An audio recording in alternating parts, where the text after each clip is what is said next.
বাড়িতে কেউ আছেন? ওয়ালাইকুম আসসালাম। বাবজান, আমরা রায়পুর আজিজিয়া মাদ্রাসা থেকে এসেছি। আল্লাহ রাস্তা যদি কিছু দান করতেন তাহলে খুব উপকার হতো। মাদ্রাসা থেকে এসেছেন? থামেন, ডাকছি। সাথী, সাথী, মা। কি হয়েছে? ইনারা মাদ্রাসা থেকে এসেছে। বসেন, দিচ্ছি। বসেন। এলেন। আল্লাহ রাস্তায় যে যত দান করে আল্লাহ তাআলা তাকে তত বরকত দেয়। আল্লাহ তোমাকে খুব বরকত দেখ। আপনারা একটু থামেন, আমি আসছি।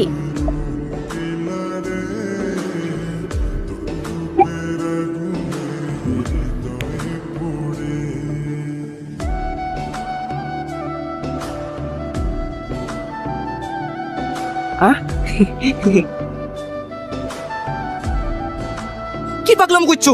ওনারা খারাপ ভাববে না? না না বাপ, আমাদের খুব ভালোই লাগছে। মাকে কিছু বুঝতে পারে না আর আমাকে বকতে এসছি। মায়ের চামচা কোথাকার। মানুষের সামনে একটু সম্মান দেয় না। কি বোঝে বাড়িতে এসছি? এমনই হয় বাপ, বড় বড় বাবু ওর কাছেই কাবু। যাও বাপ, তুমি শাক ডাক ধুয়ে রান্না করে লাও গা, আমরা এখন আসি। জামা কাপড় কাচছো যখন এই কাপড়টা একটু কেচে দিও। আমি কাপড় কাচতে পারবো না, দোকান খুলতে যাইতে হবে। মা বললে তো ঠিকই পারো, আর আমি বললে থাকবো না এই সংসারে যেখানে আমার কোনো মূল্যই নাই। দাও, আমাকে দাও, আমি কেচে দিছি।